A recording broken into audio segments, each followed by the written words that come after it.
this is a low power micrograph of the jaw, and you can see in multiple places the clots. Remember the bones I showed you before from the literature?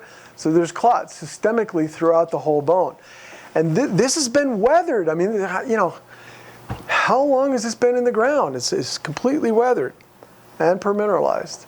So this is a shot from a paper by Chinsami and Turan, The Microstructure of Dinosaur Bone. Actually, it's a book. And so it's an unidentified sauropod, but look at the comparison. Looks a lot like our slide. And this is what we pointed out in the paper.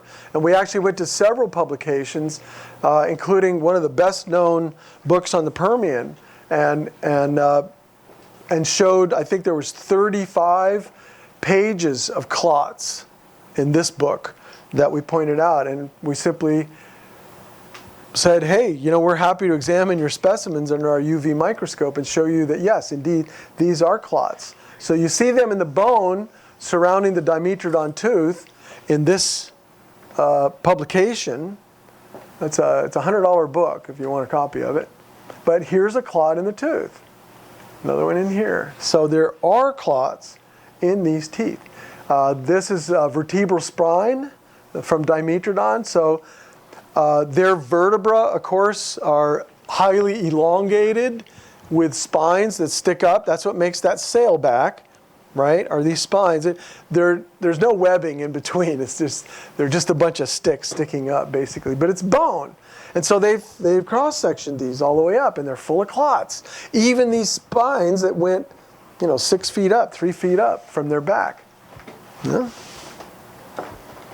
This is our Dimetrodon jaw. This is in UV and bright field, and here I decolorized it so you can see the iron more clearly. Another example of Dimetrodon jaw, a beautiful Haversian canal with the blood adhering to the edges. You can see cells down the wall of the canal as the canal goes through the bone. And now we come to the Camarasaurus from 2020.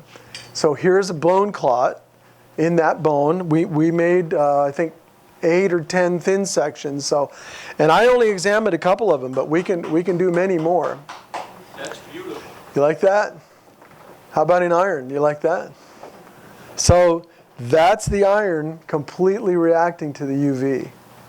Yeah? Here's another one. This was even prettier because you can see these crystallization lines in here.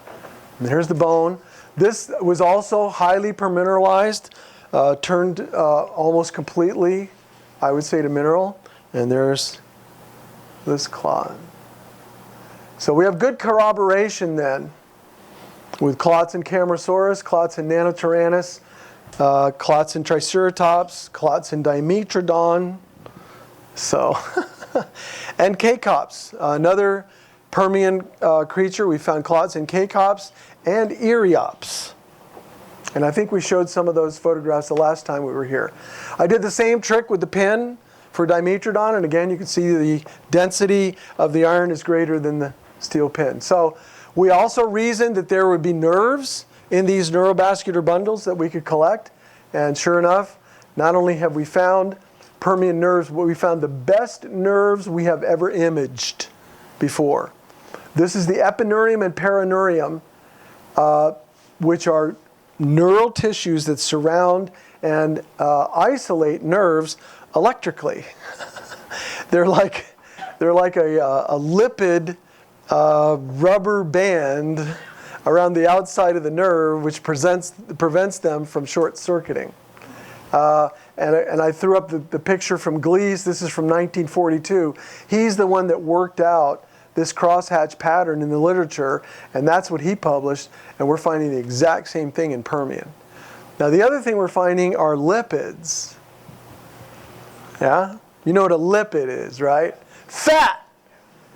Fat! Imagine pouring fat out on the ground in the Permian and coming back 300 million years later and finding it, yeah?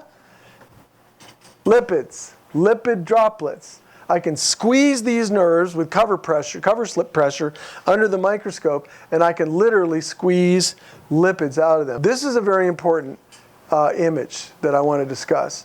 This is the Tyrolean ice band, which was found in the Alps. And they published this in '98. And what they did is they cross-sectioned a nerve and stained it with a heavy metal stain and imaged it under a transmission electron microscope. And you can see all the myelin sheaths still in place, including the nuclei. And this guy's supposedly 5,000 years old. So I'm going to produce that picture from dinosaur nerves. Yeah? That'd be a fun picture to see, wouldn't it? So, no, it's very exciting, the things that we're finding. I think we're making world-first discoveries over and over. We need help. We have helpers that go on digs with us, but we need drivers. We need prayer warriors. Maybe you're in charge of a homeschool community, or maybe you're connected to someone who is a homeschool coordinator. We would love them to see our video. All of our videos are on our website, all of the papers, all the books, you can download everything. But direct them if you have contact, because we want to take this out into the field and get those students educated.